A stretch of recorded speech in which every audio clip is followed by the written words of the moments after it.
Katumbas ng halos 5 araw na ulan ang bumuhos sa Quezon City nitong weekend. Ang resulta, phenomenal o pambihirang pagbaha ayon sa ilang eksperto. Paliwanag ng Quezon City LGU, hindi kinaya ng drainage system ng lungsod ang dami ng ulan kaya nalubog ang mga dating hindi binabahang lugar. May unang balita si Nico Wahe.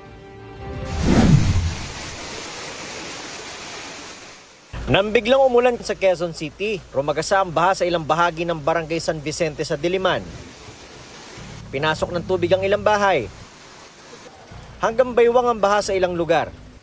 Ilang residente ang sinagip sakay ng rubber boat.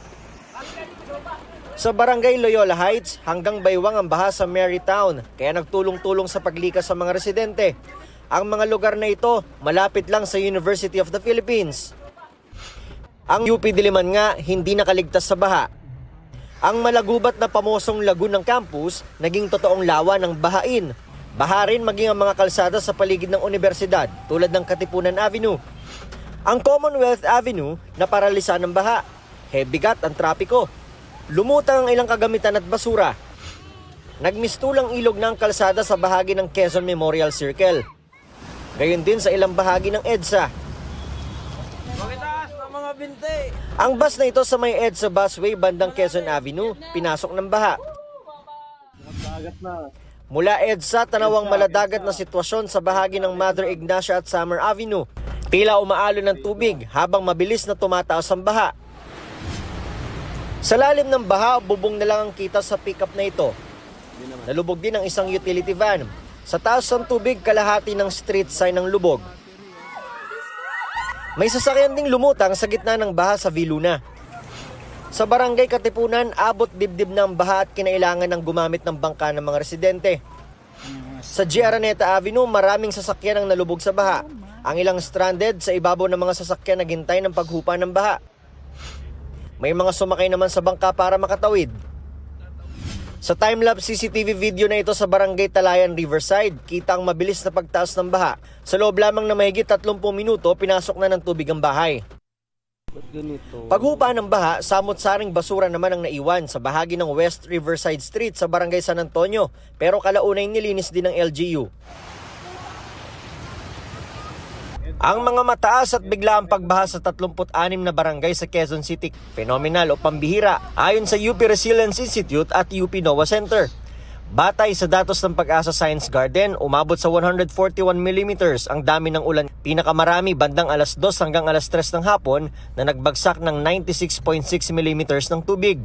Katumbas daw yan ng halos 5 araw na pag-ulan kung pagbabasihan ng minimum amount of rain tuwing Agosto na nasa 568.5 mm.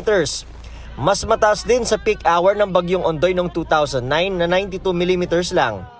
Localized thunderstorm lang ang nagpaulan. Hindi siya yung katulad ng mga habagat na malaking area yung nasasakop. Ito ay mga usually kasi pwede kasi talaga siyang madalas na nangyayari na in a span of 2 to 3 hours pwede tayong umabot na magkaroon ng mga malalakas na mga pag-ulan po. Ayon sa Quezon City Disaster and Risk Reduction Management Office, hindi kinaya ng drainage system ng lungsod ang dami ng ulan kaya nalubog maging mga hindi binabahang lugar. Nakita po nalaga natin yung need po talagang paigtingin po yung preparedness at saka yung ating infrastructure improvements para po sa areas na ito.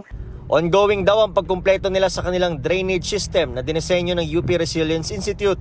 2023 daw nang may turnover sa kanila ito at sinimulang gawin noong 2024.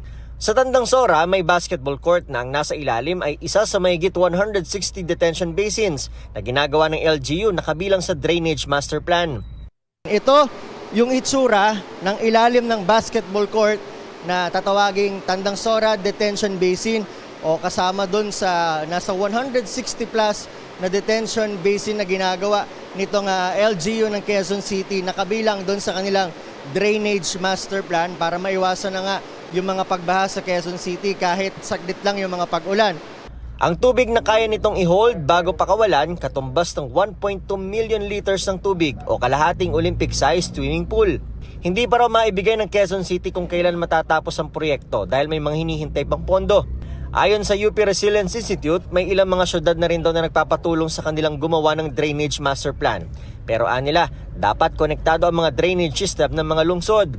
At bukod sa infrastruktura, dapat isaalang-alang sa flood control ang pagtatanim ng puno at pagpapalalim ng mga ilog. Palagay ko hindi naman natin completely ma-eradicate yung pagbaha na yan.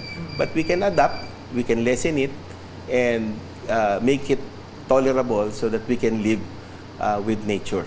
Ito ang unang balita, Nico Wahe, para sa GMA Integrated News.